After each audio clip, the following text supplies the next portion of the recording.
Direktorat Tindak Pidana Khusus Unit Siber Polda Jatim menangkap 3 pelaku pencurian data kartu kredit yang kemudian digunakan pelaku untuk berbelanja secara online. Menarik.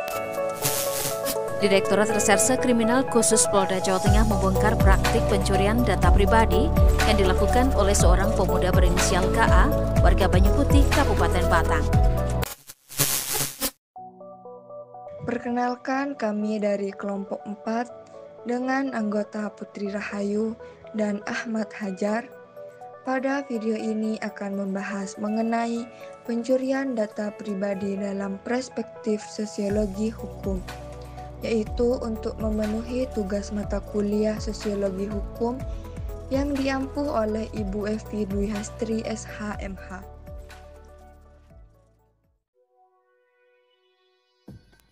Dalam era digital yang semakin canggih, isu keamanan data pribadi menjadi semakin mendalam dan kompleks.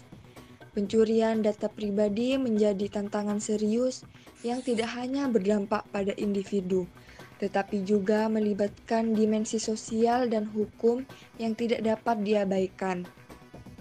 Dalam konteks ini, perspektif sosiologi hukum memainkan peran kunci dalam memahami dampak dan akar permasalahan terkait pencurian data pribadi.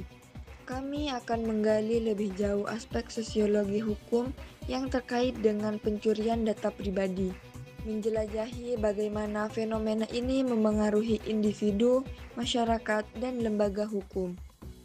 Dengan mempertimbangkan dinamika sosial dan perkembangan hukum yang berkaitan, kita dapat merangkai pemahaman holistik terhadap pencurian data pribadi sebagai fenomena yang tidak hanya teknis, tetapi juga memiliki dampak signifikan pada relasi sosial dan keadilan hukum.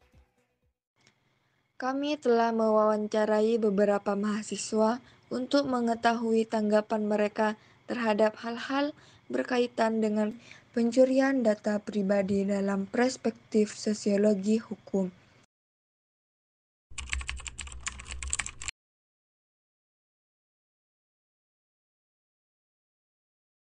Perkenalkan, nama saya Febri Trimeliana Putri. Perkenalkan, nama saya Muhammad Hashim Syahri. Nama saya Dilan Tongkisan Sinta.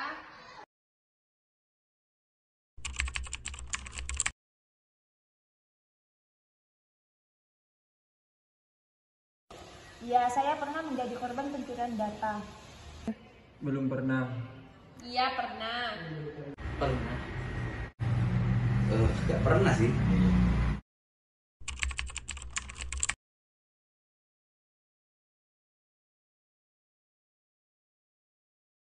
Menurut saya motif dari pencurian data ini beragam. Yang seperti itu, yang pertama keuntungan finansial, terus tujuan politik dan tujuan kriminal, yang dimana itu merugikan diri kita sendiri.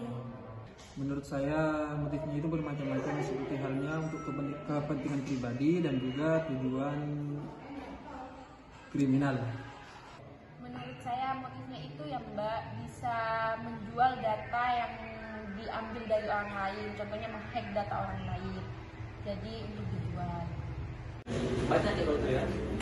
Yang pertama, yang lagi viral sekarang itu pelaku mengirimkan undang palsu, WhatsApp Lisa. Terus sistem phishing kayak memancing korban dengan iming-iming mendapat hadiah lah, terus mendapatkan door prize lah dan lain-lain. Biasanya motif pelaku itu biasanya penipuan sih, penipuan gitu kan. Banyak kemudian orang-orang itu mengatasnamakan orang-orang tertentu sehingga mendapat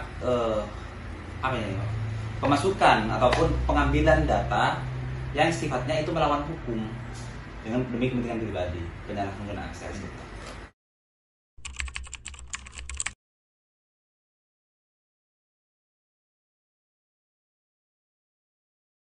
Menurut saya sistem keamanan data pribadi di sosial media itu belum terlalu aman karena masih banyak celah buat orang lain mencuri data pribadi kita. Menurut saya masih belum aman, karena contohnya sendiri masih banyak dari teman-teman saya yang sosial medianya itu terkena hack. Menurut saya belum aman sebab saya pernah mengalami data saya pernah dikena hack. Belum, karena menurut saya sistem hacking itu kan bervariasi macam-macamnya. Jadi hacker itu bisa gampang untuk membobol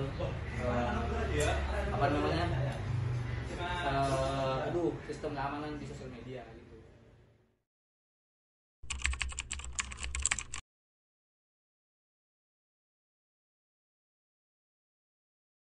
Menurut saya, regulasi yang mengatur tentang pencurian data pribadi di Indonesia itu masih belum memadai. Karena regulasi yang ada belum cukup untuk melindungi data pribadi masyarakat secara optimal. Menurut saya, pemerintah itu melakukan pengawasan yang lebih ketat terhadap perusahaan-perusahaan dan juga memperkuat regulasi yang ada di Indonesia. Dan juga kesadaran akan masyarakat bahwa pentingnya data pribadi yang mereka miliki. Menurut saya belum memadai karena masih belum optimal. Belum. Kalau itu masih jelas belum. Kenapa? Indonesia ini perlu membuat suatu perundang-undangan tentang cyber. Karena ini udah masuk ke ranah digitalisasi. Jadi harus ada modernis di situ, harus ada modernisasi juga terhadap peraturan perundang-undangan. Sampai saat ini terkait dengan sosial media, Indonesia masih menggunakan ITE, masih tergantung pada ITE. Kalau yang mengatur sudah memadai banget ya, kayak UU ITE itu kan banyak pasal yang mengatur tentang sistem tentang iya kayak elektronik lah intinya gitu.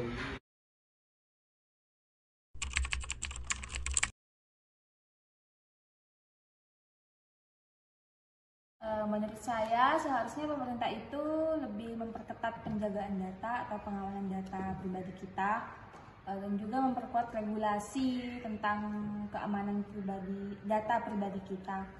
Dan juga kita sebagai masyarakat harus meningkatkan kesadaran diri betapa pentingnya sih data pribadi kita gitu. Menurut saya, pemerintah itu melakukan pengawasan yang lebih ketat terhadap perusahaan-perusahaan dan juga memperkuat regulasi yang ada di Indonesia. Dan juga kesadaran akan masyarakat bahwa pentingnya data pribadi yang mereka miliki. Menurut saya sih seharusnya pemerintah itu melakukan pengawasan lebih ketat kepada pengelola data agar data masyarakat tidak dapat dicuri oleh orang lain. Harusnya pemerintah itu membuat instansi khusus ya untuk menangani kasus-kasus seperti cybercrime, penipuan sosial media, itu harus dibentuk instansi khusus.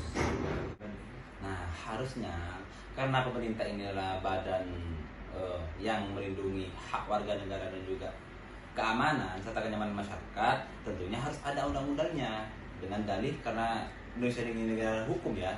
Jadi harus ada suatu produk hukum ataupun regulasi terkait dengan perlindungan data-data pribadi itu, yaitu undang-undang cyber.